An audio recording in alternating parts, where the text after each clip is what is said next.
नमस्कार, JM news मध्ये आपले सहर्ष स्वागत। आपण पाहत आहात JM न्यूज। जाणूया आजच्या ठळक घडामोडी।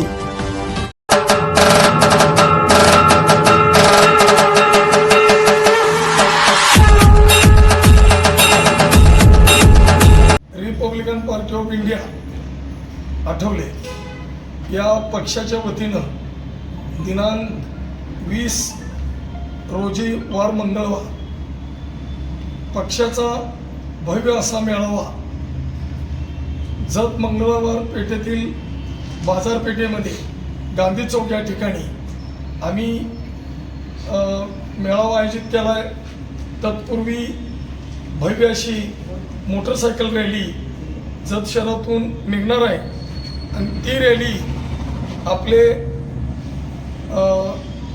जतमधून संत बसवेश्वर महाराजांच्या पुतळ्याला हार घालून तिथून महाराष्ट्राचा आराध्य दैवत छत्रपती शिवाजी महाराज, संविधान निर्माते डॉक्टर बाबासाहेब आंबेडकर या सर्व महापुरुषांच्या प्रतिमेला अभिवादन करून आम्ही रॅलीनं मेळाव्याच्या ठिकाणी जाणार आहोत। मेळावा ठीक 4 वाजता त्या ठिकाणी आयोजित केलेला आहे आणि या मेळाव्याला आमचे रिपब्लिकन पक्षाचे प्रदेशाध्यक्ष आणि महात्मा फुले महामंडळाचे माजी अध्यक्ष आदरणीय राजाभाऊ सरवदेसाई हे या मेळाव्याला उपस्थित राहून मार्गदर्शन करणार आहेत। त्याच पद्धतीनं ज्यांनी नागालँडमध्ये 2 आमदार पक्षाचे निवडून आणले ते आदरणीय विनोद भाऊ निकाळजे साहेब हे उपस्थित राहणार आहेत। त्याचबरोबर आमचे प्रदेश सचिव जगन्नाथ ठोकळे,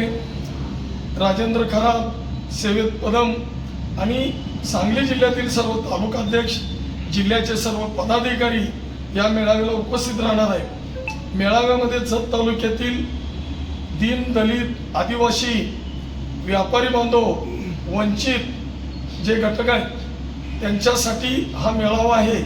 मग त्यामध्ये तरुण, तरुणी, महिला ह्या असतील या मेळाव्याला उपस्थित राहतील। मी प्रथमतः जत तालुक्यातील जनतेला आव्हान करतो की 20 तारखेला आपण मोठ्या संख्येनं मेळाव्याला उपस्थित राहा। आमची भूमिका अशी आहे पक्षाची की आम्ही भाजपकडे उमेदवारी मागणार नाही, आम्ही स्वाभिमानी आहे, आम्ही लाचारी नाही। आज रिपब्लिकन पक्षाची ताकद या जत तालुक्यामध्ये फार मोठी आहे।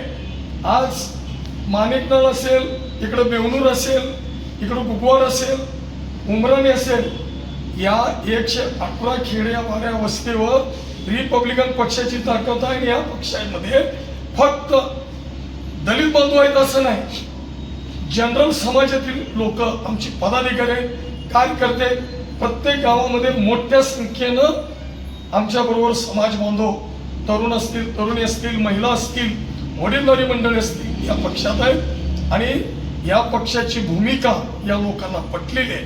कारण म्हैसाळचं पाणी येण्यासाठी रिपब्लिकन पक्षाने बंद असेल, रस्ता रोको असेल, धरणे आंदोलन असेल, उपोषण असतील, आम्ही शेतकऱ्यांच्या साठी आम्ही काम केलेलं आहे। त्याचबरोबर जत शहरामध्ये आमची भूमिका आहे की जवळजवळ 70,000 लोकसंख्या आहे, पिण्याचं पाणी मिळत नाही मुबलक। 75 कोटीची स्कीम आहे जत शहराला नळ पाणी पुरवठा योजना 3 वर्ष भिजत मुंगडं मंत्रालयात पडलेला आहे, त्याच्यासाठी देखील आमचा पाठपुरावा आहे। आम्हाला एकच आहे की आमच्या जत तालुक्यातील शेतकऱ्यांचा, तालुक्यातील जनतेचा विकास झाला पाहिजे।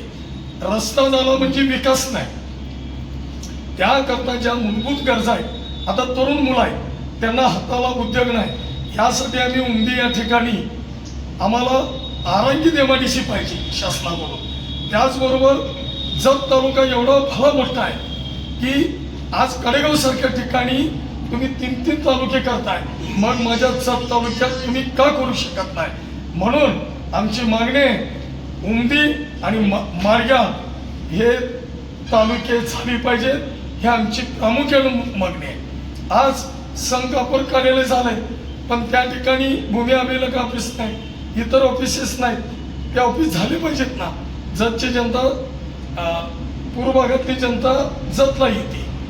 तर लोकप्रतिनिधीचं काम आहे की तालुक्यातल्या लोकांना त्याच मतदारसंघात काम हवं.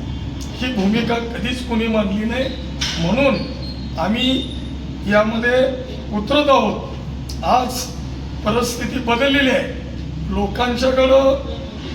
लोकांना समजा लागले की कामं कोण करतात. आज काँग्रेस असेल, राष्ट्रवादी असेल, भाजप असेल, ह्या लोकांना भूल तपा देण्याचं काम केलेलं आहे. म्हणून आम्ही RPI निश्चित येत्या विधानसभेला उमेदवार आम्ही उभा करू आणि तो उमेदवार आमचा कोण असेल ते येत्या काळात आम्ही जाहीर करू. मला काय विचारायचं? आपल्या JM न्यूजला लाईक करा, शेअर करा आणि सबस्क्राईब करा.